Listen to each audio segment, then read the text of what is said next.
To my channel do to nature food and more. ಇವತ್ತಿನ ದಿನ ನಾವೊಂದು ಬಟಾಟಿ ಮತ್ತು ಕ್ಯಾಪ್ಸಿಕಮದ್ದು ಬಜ್ಜಿ ಮಾಡೋದು ತೋರಿಸ್ತಾ ಇದ್ದೀನಿ. ಇದಕ್ಕೆ ಏನು ಹಾಕಿದ್ದೀನಿ ಅಂದರೆ ಕಡಲೆ ಹಿಟ್ಟು ಮೇನ್, ಸ್ವಲ್ಪ ಅಕ್ಕಿ ಹಿಟ್ಟು, ಆಮೇಲೆ ಖಾರ ಪುಡಿ, ಅರಿಶಿನ ಪುಡಿ, ಇಂಗು, ಉಪ್ಪು, ಎಳ್ಳು, ಓಂಕಾಳು, ಜೀರಿಗೆ ಇಷ್ಟು ಹಾಕಿಬಿಟ್ಟು ಸೋಡಾ ಹಾಕಿ ಈಗ ಏನು ಚೆನ್ನಾಗಿ ಕಲಿಸಿಟ್ಟಿದ್ದೀನಿ. ಈಗ ನೋಡಿ ಮಾಡೋದು ಹೆಂಗೆ ಅನ್ನೋದು ತೋರಿಸ್ತಾ ಇದ್ದೀನಿ.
ಈಗ ತೆಗಿಬೇಕು.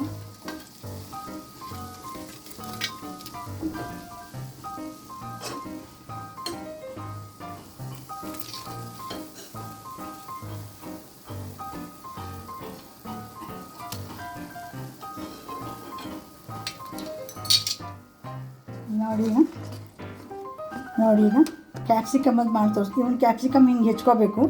ಇದರಲ್ಲಿ ಇದನ್ನು ಹಾಕಿಬಿಟ್ಟು ಕರಿಬೇಕು. ಇದನ್ನು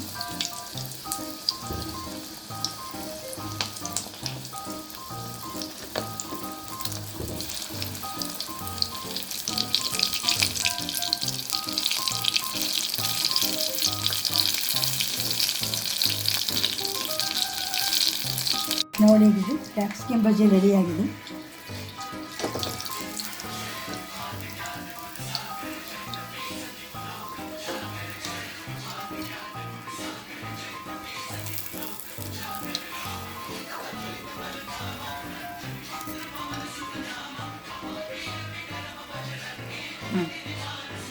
ನೋಡು, ಇಷ್ಟು ಕಲ್ಲಿ ನೀನು ತೊಗೊಂಡು ಇಟ್ಬಿಡ್ಲಿ ಅಂತಿದ್ದೀನಿ.